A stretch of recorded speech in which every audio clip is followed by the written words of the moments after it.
Valentinus was not merely a mystic, he was an elite intellectual who nearly redefined the course of Western Christianity. Here are the technical details of his life, his work, and the structure of his anthropology. He was the most influential Gnostic theologian of the 2nd century, 100 to 160 AD. Unlike other thinkers of his era, his mastery combined Platonic philosophy with Christian mysticism, coming close to being elected Bishop of Rome. His system is a complex architecture of divine psychology. Life and work of Valentinus. Early years. Born in Egypt around 100 AD, Valentinus received a Platonic education in Alexandria, the intellectual center of the ancient world. It was said he was a disciple of Thetis, who in turn was a direct student of the Apostle Paul, granting him a supposed secret apostolic authority. Rise in Rome. Between 136 and 160 AD, Valentinus lived in Rome. He was such a prominent and respected figure that he was on the verge of being elected Bishop of Rome, the equivalent of today's Pope. He lost the election by a narrow margin, marking the final separation of his school from the Orthodox Church. The Gospel of Truth.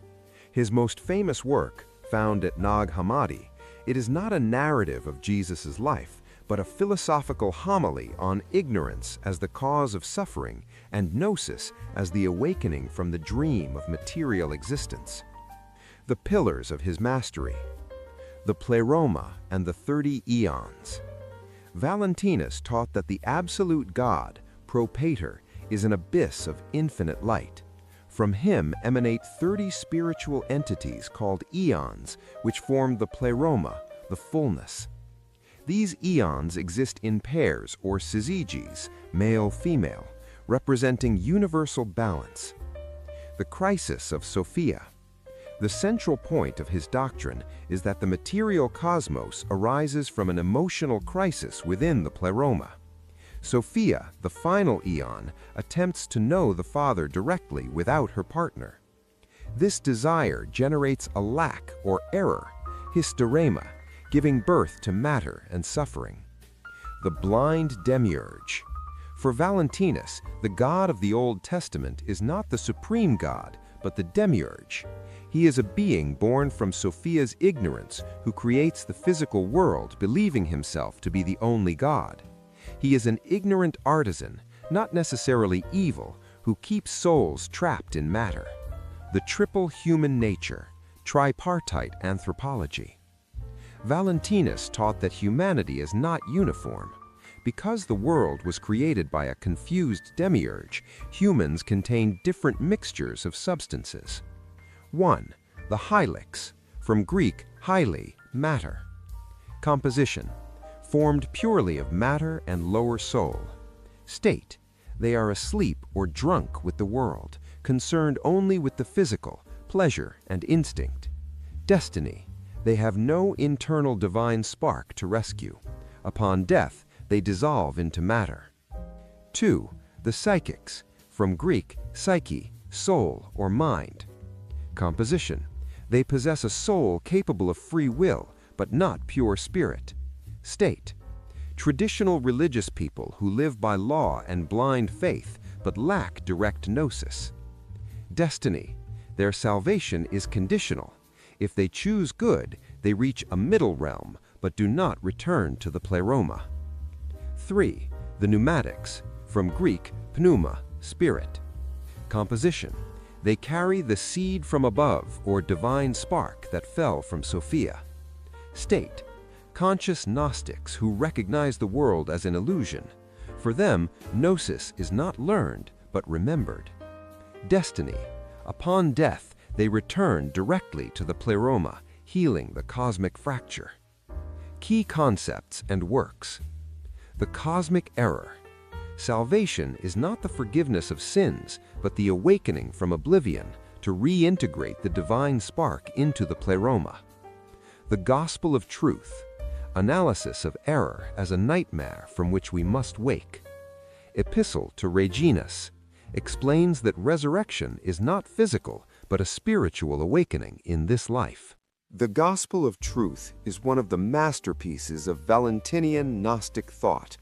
It was discovered in 1945 among the Nag Hammadi codices and is believed to have been written by Valentinus himself around 140 to 150 AD.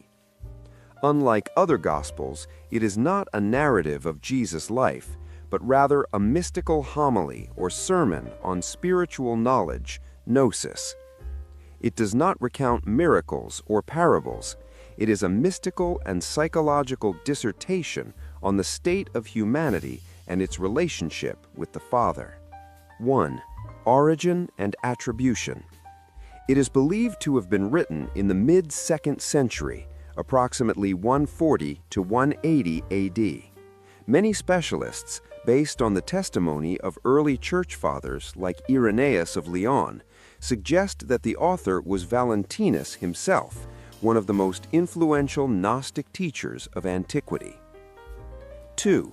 The concept of error. The text explains that suffering and fear in the world are not sin in the traditional sense, but the result of ignorance. Error is personified as an entity that created an illusory existence because it did not know the Father. Humanity lives in a kind of nightmare or deep sleep from which it must awaken. 3. The role of Jesus. In this gospel, Jesus appears as the teacher of truth who comes to dispel the darkness of ignorance. His mission is to make the Father known.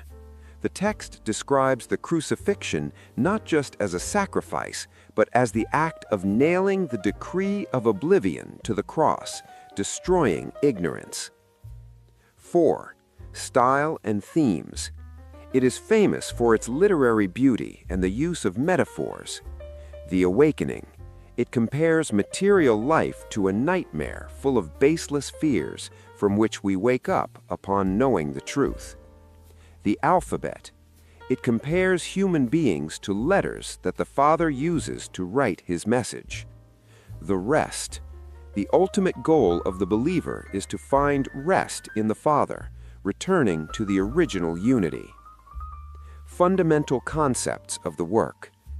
Ignorance as a nightmare. Human existence outside of Gnosis is a chaotic dream. The soul must awaken from this confusion. Personified error, plane. Error created a falsehood, the material world, to trap sparks of light because it lacked knowledge of the Father. The name of the Father. A central theme is the investiture of the name.